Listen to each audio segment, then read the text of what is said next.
What's up, guys? We're back once again to r/malicious compliance. Let's get right on into the story, and I'll see you in a bit. You want me to take my breaks on time? Sure. This is malicious compliance with a bit of today I effed up. Some quick explanation. I work for a huge company in the customer service department. My job is mainly emails. So, a customer will call, speak to a colleague who will create an issue form, and send it to the correct warehouse. I sometimes have to take calls when it's urgent or serious. Because of this, I can't always take my assigned breaks bang on time. This will be important later. Last week, my manager left for a new job, which sucks because he was awesome. And the guy covering for him, let's say if someone dropped a car on his head, I wouldn't lose sleep over it.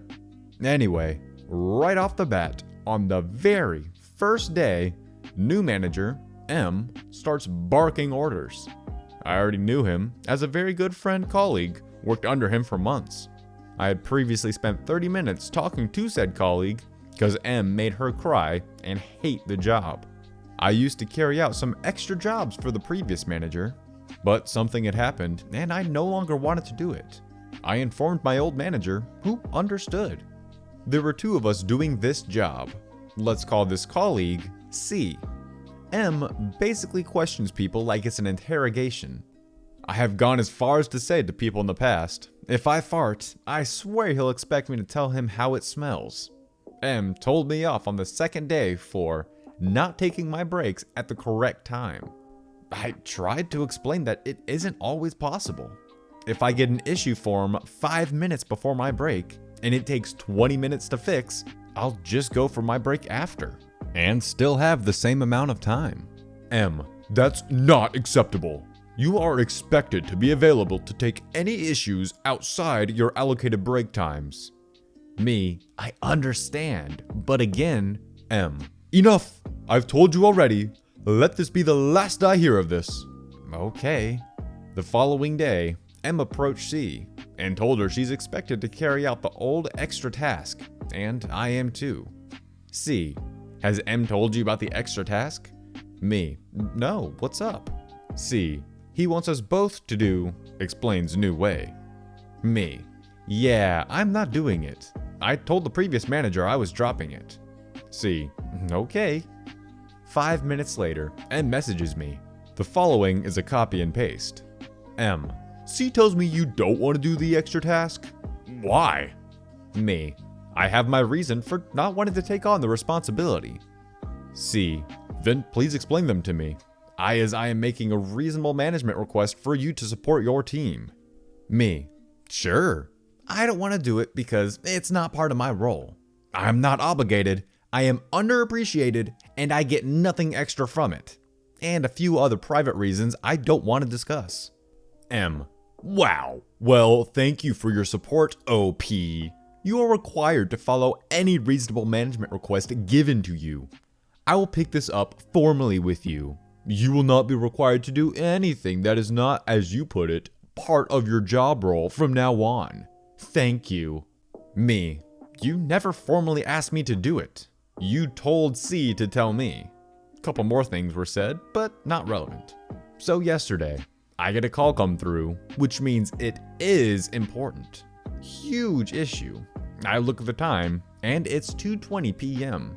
My break is at 2:30, but I take the call. Customer complains and explained the issue. I tried to help. 2:29 approaches. Me to customer. Sorry, I have to take my mandatory break now. I will speak to you in 30 minutes, and hangs up the phone. Evidently, the customer called back, spoke to someone else, and put a complaint in place, which ended on M's hands. M calls me today asking, "Why are you so rude and unprofessional to the customer? That attitude is unacceptable and I will be taking this to HR. Me, and tell them what exactly? That you had threatened me to take my breaks at the correct second, and when I tried to explain the situation, you completely cut me off? I was following your demands, however unreasonable. You weren't willing to listen, so I acted according to your orders. M, regardless, I didn't mean that you had to take it at the correct second. A few minutes either way would be acceptable. Me. That's not what you said before, and I no longer wish to continue this argument. If you want to get HR involved, I'm happy to proceed. So now, I'm waiting to hear from HR to see what the next step is gonna be. I have evidence compiled that he ordered me to take my break at the specific time, but God knows what will happen. Want me to feed my kids breakfast? Whatever you say. Mom is visiting and told me this story. When I was younger, I couldn't eat first thing in the morning or I would throw up. I remember being this way until I was a teenager, so it took a while to grow out of it. Both my parents worked, so my mom would take me to a daycare when I was too young for school, and I was about 2 or 3 in this story. She would drop me off fairly early, around 7 or so. I would have already been awake for an hour at this point. The daycare would provide a snack at 10 a.m., no earlier, and all kids ate at the same time. And since I'd been awake with no food since 6 a.m., I would start complaining about being hungry around 9 a.m. Now, my mom had me young. She would have been around 17 or 18 at this time. So the daycare, thinking she was young and dumb, told her she had to feed me breakfast, and would not listen when my mom said I would throw up if I ate anything as soon as I woke up. This went on for a few weeks before she had decided to maliciously comply. Next time she dropped me off at the daycare, I had just eaten a biscuit from McDonald's. She told the daycare worker such. I walk into the daycare, sit down at my favorite toy, and then the vomit starts flying. It took her doing this one more time before the daycare workers asked her to stop feeding me breakfast. I will personally ensure you don't get paid for a minute's work. Well, I guess I won't work then. Over summer last year, I worked for a hospitality agency, doing everything from kitchen work and pot washing to bartending and front of house. As an agency employee, I was working at a different venue almost every shift. And towards the end of the summer, I was asked to work as a waiter at an exhibition center in my city. I arrived wearing my waiter uniform, shirt, tie, smart shoes, to the admin office of the exhibition center around 20 minutes before my shift, and proceeded to be bounced around between different buildings as nobody could find out where I was supposed to be working. I was the only employee from my agency there.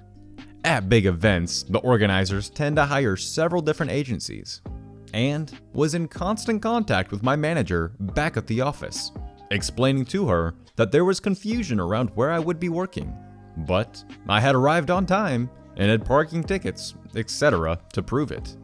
Around an hour passes before I'm finally sent to one of the several food stands in the center and told I would be doing pot washing. Now, I would never have worn smart clothing if I knew this was the case, as your clothes are guaranteed to get very messy if you're cleaning the greasy pots, etc. But at this point, I was too tired of waiting around doing nothing, so I borrowed an apron and went back into the kitchen of the food stand. It turned out that everything they sold was in paper and plastic packing, so my only job was to wash one tray that came every half hour or so. So I did what anybody would do if they were back in the kitchen alone with no work to do, and started using my phone, just scrolling through Facebook. Around 2 hours later, a lady storms into the back kitchen and immediately starts shouting at me for using my phone and doing no work. She then introduces herself as the catering manager, in charge of several food stands, and is furious that I'm sitting there doing absolutely nothing. I explained to her that I spent an hour waiting to be told where I was working, and I've been washing everything that comes through. It turns out that she's been looking for me because I was supposed to be doing pot washing at a different food stand on the other side of the center, and went on to say, "I will personally ensure you don't get paid for a minute's work you have done today," calling me wish-washy and being very insulting. Everyone in front kitchen can hear her because of how loud she's yelling. I call my manager and relay all of this to her, and this is where the malicious compliance comes in. As I had been told that any work I would be doing that day would be unpaid, I had no contractual obligation to do said work. My wage for the day had already been paid to my agency, and my manager's advice was to stay at the center until the end of my shift. If I was unable to do any work because of an error on their part, I would still be paid by my agency. If I've been told I'm not going to get paid for even a minute of work, I'm sure as hell not going to waste time working. The next 4 hours were spent sat on my phone in front of the food stand, getting angry looks from the catering manager whenever she walked past. She called her manager, who called my agency, who then showed them that I had arrived on time, had been sent constant updates on being dicked around, and had been asked to do a completely different job to what I was being paid for. They also told them about the verbal abuse and threats of not being paid from the catering manager.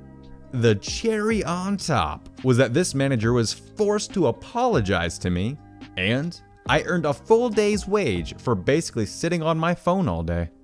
Alright guys, it's gonna wrap it up for the stories. If you liked them, you know the drill. Head on down to the description and give these guys an upvote. Anyways, we're moving on to the bonus with today's r/that happened. Me, I'm not very hungry. I just want something easy. Server, maybe the chicken strips for $6. Me, maybe it does, but that doesn't help with my hunger. Random dad from across the restaurant. Good one. You know, that would have actually been a pretty decent Facebook joke if you just left it as a joke. But you just couldn't resist, you damn attention fiends. I was in high school, and I was the most popular kid there. And I was a huge stoner. Anyways, I was in the back of the class, and I smoked probably class to an ounce, and was blowing it out the window, until the teacher noticed smoking smelling, and came to me right as I was hitting my joint, and I held it in. And he kept an eye on me for the rest of class. I held my breath for 9 minutes straight, and the second he looked away, I blew it out the window. The cute girl sitting next to me was so impressed. She asked to smoke with me, so I took her home. We smoked, then had sex. I pounded her for like 3 hours, and she came at least 20 times. Man, high school was fun for me. Because nothing will moisten a woman's loins more than holding your breath for 9 minutes straight. Little life lesson from Foobier. Enjoy, gentlemen. I was kidnapped by Korean gangsters when my mom took me to Korea at the age of 3. Apparently, my mother owed them money, and I was missing for 3 weeks. The US government had to get involved because my dad was pissed. Scramble the fighters! We've got to find him now! But sir, that could cause an international conflict. Shut your damn mouth, boy! Kyle's dad is angry. This is serious. Alright guys, that's gonna wrap it up for today. I hope you enjoyed the story. And if you did, consider subscribing. Anyways, I'll see you in the next one. Peace out.